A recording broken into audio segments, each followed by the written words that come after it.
Bismillahirrahmanirrahim. Assalamualaikum murid-murid. Alhamdulillah, bagi pelajaran tasawuf pada kali ini, cikgu akan meneruskan lagi pelajaran seterusnya, iaitu di dalam muka surat 18 di dalam kitab Tasawuf Darjah 4, iaitu pelajaran yang ke-6 yang bertajuk Mungkir Janji. Bercerita tentang janjian ya. Mungkin setiap kita ni pernah melakukan janji arah orang, sama ada contohnya ia berjanjikan balik sama-sama, kemudian berjanjikan belajar sama-sama, berjanjikan datang, kemudian berjanjikan datang ke masjid dan sebagainya. Jadi macam-macam bentuk orang akan berjanji ni. Jadi apa yang dimaksudkan dengan mungkir janji di sini? Cikgu akan terangkan lebih jelas yang berkaitan dengan tentang tajuk kita ni pelajaran hari ini, iaitu mungkir janji. Baik, untuk pertama kalinya cikgu akan terangkan dulu apa dia pengertian mungkir janji. Pengertian mungkir janji ialah tidak menepati janji. Kita tidak boleh mungkir janji kepada siapa jua pun, kecuali kerana darurat yang menghalang secara tiba-tiba. Elakkan daripada membuat janji jika sekiranya kita tidak akan dapat menunaikan janji. Jadinya mungkir janji ini ialah tidak menepati janji. Dalam arti kata lainnya, janji tinggal janji. Ia berjanji sama kawannya akan belajar sama-sama di surau. Tiba-tiba kawannya tu indah datang. Jadi itu yang dimaksudkan mungkir janji ya, indah menepati janjinya.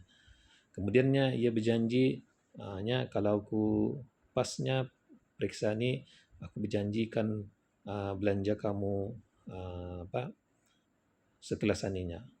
Tiba-tiba selepas ia berjaya dapat keputusan yang cemerlang, ia lupa dengan janjinya tu, indah ditepatinya. Jadi itu maksudnya tidak menepati janji. Jadi dalam Islam kita ni dilarang untuk melakukan perbuatan mungkir janji ni. Jadi di sininya kita tidak boleh mungkir janji kepada siapa jua pun kecuali kerana darurat yang menghalang secara tiba-tiba. Kalau maksudnya di sini kalau orang itu berjanji, contohnya bahnya pukul 10 aninya kita ni berjumpa di kedai aninya. Jangan lupa datang. Tiba-tiba ditunggu pukul 10 dah juga datang. Pukul 11 pun dah juga datang. Menelpon pun indah. Rupa-rupanya ada perkara yang membuatkan ia menghalang ia datang. Contohnya keretanya rusak, ataupun barangkali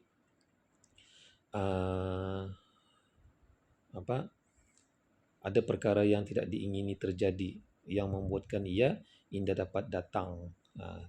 Kan menelpon pun mungkin handphonenya, mobilnya tu rusak.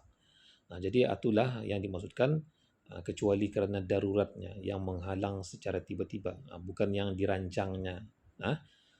Jangan kita ni macam sengaja terpulang. Sengaja tahu sudah berjanji kan datang, kalau beritahu pukul 10 datang ikut jam yang telah ditepati atau pukul berapa kita ni berjanji datang. Jangan kita ni mungkir janji. Jadi dalam Islam seperti yang cikgu tadi sangat melarang kita ni melakukan perbuatan mungkir janji ni, kerana ialah ia merupakan salah satu daripada sifat-sifat yang keji yang dibenci oleh Allah Subhanahu Wa Taala. Jadinya elakkan daripada membuat janji jika sekiranya kita tidak akan dapat menunaikan janji. Paling mudah jangan kita ni berjanji. Paling mudah tu. Kalau sekiranya kita ni jangan mengharapkan supaya orang tu dibagi harapan, nya bahnya pukul 10 ni datang ku ni, yang teringaunya datang ku ni pukul 10 ni, tiba-tiba dia datang, kan atau satu jadi dosa. Jadinya daripada cematu, paling senang jangan berjanji. Ada orang satu jua cikgu akan terangkan, ada orang bercakap selalunya nyebahnya karang ku datangnya ke sana insya-Allah. Perkataan insya-Allah tu sebenarnya adalah janji. Janji juga tu. Cuma insya-Allah tu ia berjanji, tapi ia lebih kepada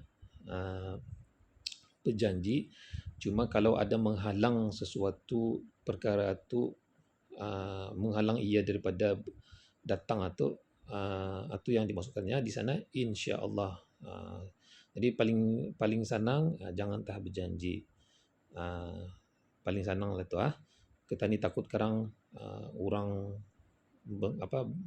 berharap kita ni datang, ataupun menjadi harapan arah dorang yang dorang akan menerima sesuatu daripada kita ni. Jadi itu yang dimaksudkan di sana pengertian mungkir janji.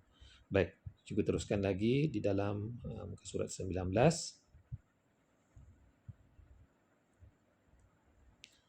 Akibat memungkiri janji. Apa akibatnya? Apa akibatnya kalau orang itu memungkiri janji? Mungkir janji itu adalah salah satu tanda munafik. Jadinya siapa yang mungkir janji ini, ia adalah merupakan salah satu daripada tanda-tanda orang munafik. Maksudnya munafik ini orang yang berpura-pura mengaku dirinya Islam, beritahunya ia orang Islam, tapi sebenarnya dalam hatinya ia tidak mengikut cara-cara hukum Islam itu. Dia mengikut di mulutnya saja ia bercakap ia Islam, ia patuh dengan ajaran Islam, tetapi dalam hatinya banyak perkara-perkara yang diperintahkan oleh Allah itu tidak dibuatnya. Bermakna ia merupakan orang yang munafik. Wa'iyadzubillah min zalika. Mudah-mudahan kita ini dijauhkan daripada orang yang macam itu. Jadi siapa yang mungkir janji itu, ia adalah salah satu tanda munafik. Seperti sabda Rasulullah sallallahu alaihi wasallam, Nabi yang bercakap, Rasulullah Nabi Muhammad bercakap, katanya, "Thalathun man kunna fihi fahuwa munafiqun wa in shama wa shalla man idza haddatsa kadzdzaba wa idza wa'ada akhlafa wa idza tumina khana." Yang bermaksud 3 perkara. Barang siapa ada salah satu daripadanya, maka orang itu adalah munafik, walaupun ia puasa dan sembahyang. Apabila ia berkata, maka ia berdusta. Dan apabila ia berjanji, maka ia mungkir. Dan apabila ia diberi amanah, maka ia khianat. Kata Nabinya, 3 perkara, barang siapa ada salah satu daripadanya, maka orang itu adalah munafik. Walaupun ia puasa, walaupun ia sembahyang. Jadinya yang dimaksudkan Rasulullah itunya, yang pertamanya, apabila ia berkata, ia berdusta. Segala kata-katanya tu ia berdusta, tidak cakap benar. Satu, tanda orang munafik. Kemudian yang kedua, dan apabila ia berjanji, maka ia mungkir. Macam yang tajuk kita ni, berjanji, berjanjikan belanjanya cikgu tadi, belanja sekelas, kemudian dimungkirinya. Jadi itu tanda munafik yang kedua, apabila berjanji ia mungkir, dan apabila ia diberi amanah maka ia khianat. Maksudnya diberi ia tugasan, tetapi tugasannya tu, kerajanya tu tidak dijalankannya seperti yang diamanahkan, maka itu tanda yang ketiga orang yang munafik. Jadi ingat tanda munafik ada 3. Apabila berkata ia berdusta, apabila ia berjanji ia mungkir, dan apabila ia diberi amanah ia khianat. Jadi mudah-mudahan kita ni indah tergolong daripada 3 3 daripada tanda-tanda orang munafik ni. Mudah-mudahan kita ni dijauhkan. Jadi itulah kata Rasulullah, sabda Rasulullah, kata Nabi yang menjelaskan tentang munafik ni tadi. Jadi mudah-mudahan kita ni dijauhkan daripada perbuatan mungkir janji ni. Baik, di sini ada sedikit info tentang tajuk ni. Orang yang sengaja mungkir janji adalah orang yang tidak takut kepada Allah. Ingat tu orang yang sengaja mungkir janji. Kalau ia sudah tahu perkara itu adalah berdosa, tapi dibuatnya juga, maka seolah-olah ia tidak takut kepada Allah. Ia tidak takut dengan hukum Allah. Itu yang masukkan di sini. Allah sudah menjelaskan, Allah sudah menjelaskan tentang bahawa mungkir janji itu adalah dilarang dalam Islam, tapi dibuatnya juga. Jadi seolah-olah ia akan mencabar kuasa Allah. Ia tidak takut kepada Allah. Wa'iyadzubillah min zalika. Mudah-mudahan kita ni indah tergolong daripada orang yang macam mana ni.